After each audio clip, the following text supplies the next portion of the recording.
एक रिक्वेस्ट है दोस्तों, मैंने यहाँ हर चीज़ को लिंक करके बताया और पूरी कोशिश की है कि कुंडली विषय पर कोई नया यूज़र भी अगर इसे पूरा देखेगा तो उसे सब कुछ समझ आएगा। लेकिन प्लीज़ आप वीडियो को स्किप ना कीजिएगा। Thank you.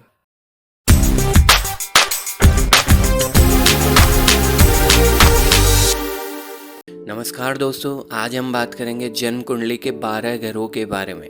वैसे तो इस बारे में हम थोड़ा पहले भी जान चुके हैं, लेकिन यहाँ हम इस बारे में थोड़ा विस्तार से चर्चा करेंगे। कुंडली के चार्ट को आप यह स्क्रीन पर देख सकते हैं। कुंडली में कुल 12 घर होते हैं। कुंडली के हर घर का हमारे जीवन के किसी न किसी क्षेत्र से संबंध होता है। कुंडली के घरों की स्थिति हमेशा फिक्स रहेगी दोस्तों। यहाँ उपस्थित राशियाँ अलग अलग हो सकती है, लेकिन घर हमेशा फिक्स रहेंगे।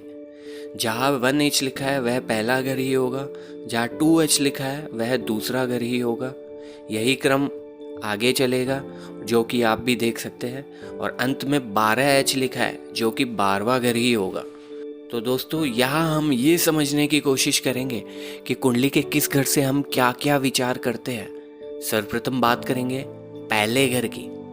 कुंडली का पहला घर व्यक्ति के शरीर को रिप्रेजेंट करता है। वह कितना बलवान होगा, उसकी मानसिकता कैसी होगी, उसका चरित्र कैसा होगा, उसके मस्तिष्क की स्थिति क्या होगी, किस हिसाब से वह सोचता है, उसके सोचने का तरीका क्या होगा, ये सब हम पहले घर से देखते हैं। और बॉडी पार्ट्स में सिर का संबंध भी इस घर से होता है दोस्तों। अब यहाँ एक चीज समझ लीजिए, कुंडली में किसी भी घर का फल या सुख तभी अच्छा मिलता है जब उस घर का स्वामी बलवान हो या उस घर में उपस्थित ग्रहों की स्थिति शुभ हो।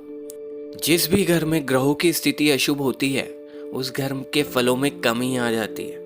और उसी प्रकार शुभ स्थिति उस घर से संबंधित क्षेत्रों के परिणामों में वृद्धि कर देंगे। अब हम बात करेंगे कुंडली के दूसरे घर की। दूसरे घर से हम व्यक्ति के पास धन की स्थिति को देखते हैं दोस्तों। धन से तात्पर्य आपकी जमा पूंजी से है, यानी आपके बैंक बैलेंस से, जैसे एफडी व आरडी के रूप में संचित पैसा। इसके अलावा आपके परिवार से आपके रिश्ते कैसे हैं, अच्छे हैं या थोड़ी बहुत अनबन रहती है, ये भी हम दूसरे भाव से ही देखेंगे। ये वाणी का भी स्थान होता है दोस्तों। आप कैसी वाणी बोलते हैं, मीठी बोलेंगे या ऐसी जो लोगों को हर्ट करने वाली होती है। बॉडी पार्ट्स में दांत व दाई आंख का संबंध भी इस घर से होता है। यहाँ एक चीज और समझेंगे दोस्तों, अगर यहाँ कोई मारक ग्रह बैठा है व अन्य मारक ग्रह की दृष्टि भी पड़ रही हो, तो उस स्थिति में धन, परिवार व वाणी से संबंधित परेशानियां तो व्यक्ति को आएगी ही, साथ में इस घर से संबंधित बॉडी पार्ट जैसे दांत व दाई आंख, इनसे संबंधित कुछ परेशानी भी आ सकती है। अब बात करेंगे तीसरे घर की। तीसरे घर से व्यक्ति का पराक्रम व साहस देखा जाता है। रिश्तों में छोटे भाई बहनों से आपके संबंध कैसे होंगे, अच्छे होंगे या तालमेल में समस्या रहेगी, ये भी इसी घर से देखते हैं। और बॉडी पार्ट्स में गला, गर्दन व दाया कान इस घर से संबंधित होते हैं। अब बात करेंगे चौथे घर के बारे में। चौथा घर उन सब भौतिक सुख सुविधाओं का घर है दोस्तों, जो आज के समय में हर कोई चाहता है। व्यक्ति को मकान, जमीन जायदाद, गाड़ियां आदि सबका सुख मिलेगा या नहीं, ये भी इस घर की स्टडी से ही पता चलता है। रिश्तों में माता का सुख भी इसी घर से देखा जाता है। और बॉडी पार्ट्स में हृदय का संबंध इस घर से होता है। अब बात करेंगे पांचवें घर की। यह त्रिकोण का घर होता है दोस्तों। व्यक्ति को संतान का सुख मिलेगा या नहीं, व्यक्ति की शिक्षा व बुद्धि की स्टडी भी इसी घर से की जाती है। ये घर प्यार व रोमांस से जुड़ा भी होता है। लव मैरिज सक्सेस होगी या नहीं, ये भी इसी घर से देखा जाता है। अचानक धन प्राप्ति व लॉटरी, सट्टा आदि से धन प्राप्ति के जो योग बनते हैं, वो भी इसी घर से देखे जाते हैं। बॉडी पार्ट्स में पेट व गर्भाशय इस घर से संबंधित होते हैं। अगर किसी महिला की कुंडली में इस घर में 2 या अधिक मारक ग्रह बैठे हो, तो उस स्थिति में उसे संतान संबंधी समस्या का सामना करना पड़ सकता है। और मारक ग्रहों की दशा चलने पर मिसकैरेज होने की संभावना भी हो सकती है। अब बात करेंगे छठे घर की दोस्तों। यह घर बुरे घरों में से एक होता है, क्योंकि इससे व्यक्ति के रोग, ऋण व शत्रु की स्थिति की स्टडी की जाती है। ऋण से तात्पर्य यहाँ केवल किसी और से उधार लिए गए पैसे से नहीं है, बल्कि हम जो बैंक से लोन लेते हैं वह भी इसी कैटेगरी में आता है। व्यक्ति पर मुकदमा, दुर्घटना, कोई भी लंबी बीमारी आदि की स्टडी भी इसी घर से की जाती है दोस्तों। बॉडी पार्ट्स में आंतों का संबंध इस घर से होता है।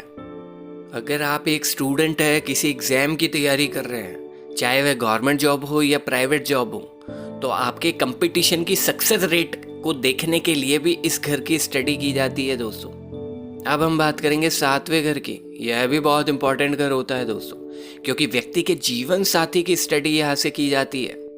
अगर आप कोई बिजनेस करते हैं तो बिजनेस पार्टनर के साथ आपका तालमेल भी इसी घर से देखा जाता है। ऐसा कोई कार्य करते हैं आप जिसमें आपकी रोज की आमदनी होती है, तो वह आमदनी कितनी ज़्यादा होगी कम होगी यह भी इसी घर से देखते हैं। बॉडी पार्ट्स में मूत्र मार्ग को यहाँ से देखा जाता है। बात करेंगे अब 8वें घर की। यह भी घर अच्छा नहीं माना जाता, क्योंकि व्यक्ति की मृत्यु व व्यक्ति को कब मृत्यु तुल्य कष्ट भोगने पड़ सकते हैं आदि की स्थिति यहाँ से देखी जाती है। रिश्तों में व्यक्ति के ससुराल पक्ष को भी यहाँ से देखते हैं। ये घर गहरी खोज का भी है दोस्तों। ग्रहों की शुभ स्थिति व्यक्ति को किसी भी विषय में गहरे अध्ययन की ओर ले जाती है, और बॉडी पार्ट्स में गुप्तांग का संबंध इस घर से होता है। अब बात करेंगे 9वें घर की। यह भी त्रिकोण का घर है दोस्तों, और बहुत ही इंपॉर्टेंट घर है, क्योंकि व्यक्ति कितना भाग्यशाली होगा ये इस घर से देखा जाता है। धर्म में व्यक्ति की रुचि है या नहीं ये भी यहाँ से देखते हैं। व्यक्ति की छोटी विदेश यात्राएं, जैसे कहीं घूम के आना या छोटे पीरियड के लिए ही बिजनेस मीटिंग वगैरह, ये भी यहाँ से देखी जाती है। अब बात करेंगे 10वें घर की। इस घर को कर्म का घर भी कहा जाता है। इससे पता चलता है कि व्यक्ति क्या कार्य करेगा, किस क्षेत्र में कार्य करेगा और उसका प्रोफेशन क्या होगा। रिश्तों में पिता का सुख भी इसी घर से देखा जाता है। और बॉडी पार्ट्स की बात करूं तो घुटनों के जोड़ का संबंध इसी घर से होता है दोस्तों। अब बात करेंगे 11वें घर की। 11वें घर को लक्ष्मी स्थान भी कहा जाता है दोस्तों, क्योंकि यह व्यक्ति की आय को दिखाता है। रिश्तों में बड़े भाई बहन से जो संबंध होते हैं वह भी इस घर से देखते हैं। समय के साथ साथ होने वाली छोटी मोटी बीमारियों का पता भी इस घर से चलता है। और बॉडी पार्ट्स की बात करें तो घुटनों के नीचे के पैर इस घर से संबंधित होते हैं। इस घर में ग्रहों की शुभ स्थिति अपनी दशा आने पर व्यक्ति की आय को तो बढ़ाता ही है, साथ में छोटी मोटी बीमारियां भी देता है। अब हम बात करेंगे 12वें घर की। यह भी बुरे घर की श्रेणी में आता है दोस्तों, क्योंकि व्यक्ति का जेल जाना, व्यक्ति के खर्चे, अस्पताल के खर्चे इत्यादि इसी घर से संबंधित होते हैं। व्यक्ति की नींद को भी यहाँ से देखते हैं दोस्तों। व्यक्ति को अच्छी नींद आती है या न आती है आदि की स्टडी भी यहाँ से करते हैं। और सबसे विशेष बात, कोई व्यक्ति विदेश में सेटल होगा या नहीं इस चीज को चेक करने के लिए भी इस घर की स्टडी की जाती है।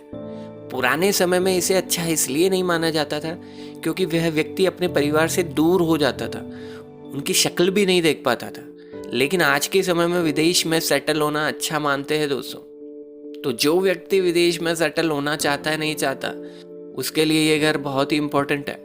किसी व्यक्ति का मोक्ष की तरफ जाना होगा या नहीं ये भी इसी घर से देखते हैं। और बॉडी पार्ट्स की बात करें तो बाई आंख व पैर का तलवा इस घर से संबंधित होता है दोस्तों। तो दोस्तों इस प्रकार हमने 12 घरों की संपूर्ण जानकारी ले ली कि किस घर से हम व्यक्ति के किस क्षेत्र को देखते हैं। अब आप भी अपनी कुंडली किसी भी सॉफ्टवेयर में ओपन करके देख सकते हैं दोस्तों कि किस घर की अच्छी स्थिति ने आपको क्या दिया है और किस घर की बुरी स्थिति ने आपको क्या परिणाम दिए हैं। ये आप स्वयं भी चेक कर सकते हैं। तो आज के लिए इतना ही दोस्तों, जुड़े रहिए आप मेरे साथ। हम जल्दी ही हाजिर होंगे आपके सामने नए अध्याय के साथ। तब तक धन्यवाद आप सभी का।